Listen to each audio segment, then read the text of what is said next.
Planet K.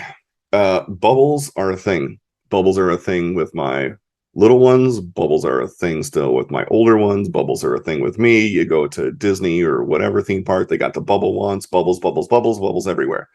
And then they had the bubbles back up when we were in Illinois. You could blow bubbles, and if it was really cold outside, sometimes they'd freeze, or those bubbles that they have that have, I don't know how they do it, but whatever that formula is, and you can like put something in and it kind of keeps it inside.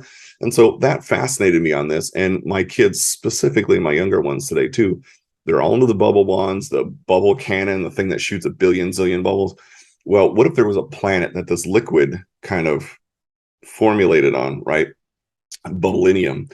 And what happened was in these rock formations with these clear centers, so you could actually see the liquid, they form. And the way it does is you on some of them, you would have a hatch, just like a bottle, and it would come down, the liquid seals in, it pops back open, and then there's this little plant that turns on like a fan and blows the bubble up, and then it pop and up it goes again. And then you would have these other structures that are bubble wands, right? And in these bubble ones, the liquid kind of comes in, it seals all the way around, the wind comes in and creates another bubble. Well, if they can harness this kind of thing, they can transport stuff, they can seal things, maybe they can go into an environment where, for breathing and stuff like that, create a little mini atmosphere. So as they're trying this, they end up falling prey to like the bubble things where they get sucked in, and you can see Wiley how he ends up getting into a bubble. Well, what's as much fun as blowing bubbles? Catching them again. And you would catch them on the stick. So my kids go around, they try to catch them on the stick. So naturally, if you got these guys floating around, you would have these little bubble wand sticks that you go in, which is what Dodgers and Bugs are in. And they go in and just pluck them out. So we launched Conquer Earth last year in September, and then wrap it up. It'll all be wrapped up by the end of this year. So this will be kind of like a year-long thing to wrap up all 26 covers plus all the pieces and everything that goes with it. All of this is exclusively available with the Chuck Jones Gallery. So everything that's created for this, all of it, whether you have a consultant, if you're looking to reach out, chuckjonescatalog.com. It has the Conquer Earth series. It's its own little section on there. And that's where you can view and partake in anything. They've got 2 different sets. So all of them are in limiteds as well. And there's a paper version of one. So you can get a planet size in this, or right over there is the canvas size of the limiteds, which are full size on 12 by 18s, whereas these guys right here, I believe, are 10 or 8 by 10, I think is what they are. So there's different ways to collect, whether it's an original or maybe you want your initials or something and you collect them in a limited after the fact. And by the way, there's one additional thing. So on the canvas, on the giclées of the covers, which the color jumps, I'm stoked about how these turned out. If you get one of the canvas size, which again is real size to the actual production, the originals that I did, on the back is a full-size character. So I sketch on the back of all of them a full-size character. Right now it's Marvin, as we do a Steampunk Marvin, but there's an original sketch on the back of every single giclée version of the planet covers. I'd say that it's probably, this project has pushed me to write more things, right? Everything's intentional. And when you're doing a piece and, say you're doing a painting of something, or maybe you have a series of a couple of, scenes or something that you're putting together and they have a meaning, to do 26 plus all the stuff that goes along with it has been an absolute blast and creatively pushed me into thinking bigger on something and how to wrap a storyline around. And which is why I'm stoked about this. For one, that the gallery's letting me do it. And when I pitched it, they weren't like, you're insane, and maybe we should wait till later, but just, yes, that sounds hilarious. We're not quite, how's that going to come out? And then when I show, like a little bit more of the progress, they're like, but they bought in from the beginning, which is why I got the chance to do it. So I'm stoked about this. As each cover comes out, there's influences from comics. So like different comic covers, different, layout styles. I've got a Hulk reference in the Planet Eye.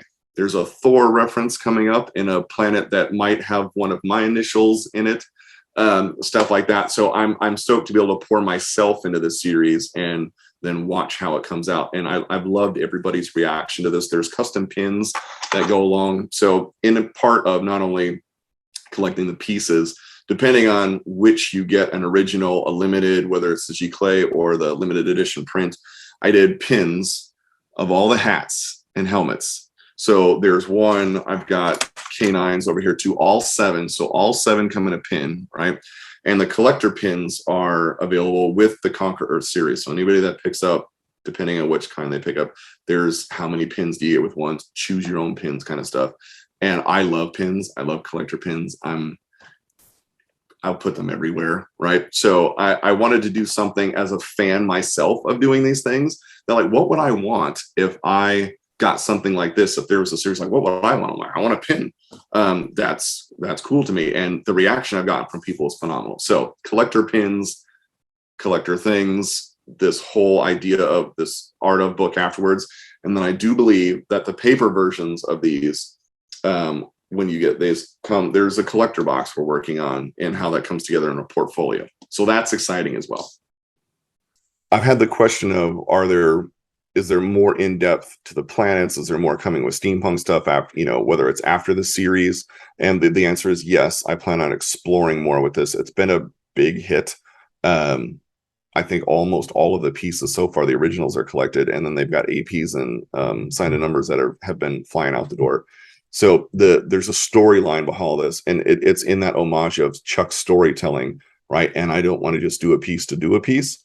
So there's more coming, and how this wraps out once this series wraps, and then how in depth into a little bit more into why in that planet and what's going on there.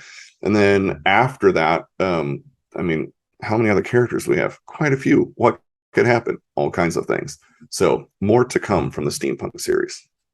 If you're geeking out on any of this stuff, which I geek out on, and it's something that you want to pick up, I will tell you that originals go like that. So the originals are you're fast on the hit. Usually people are wanting their initials or something like that, a letter that's dear to them, or maybe it's a subject matter. So if you're looking for that, get a hold of your consultant before as things start to launch. And then the limiteds for both go fast as well.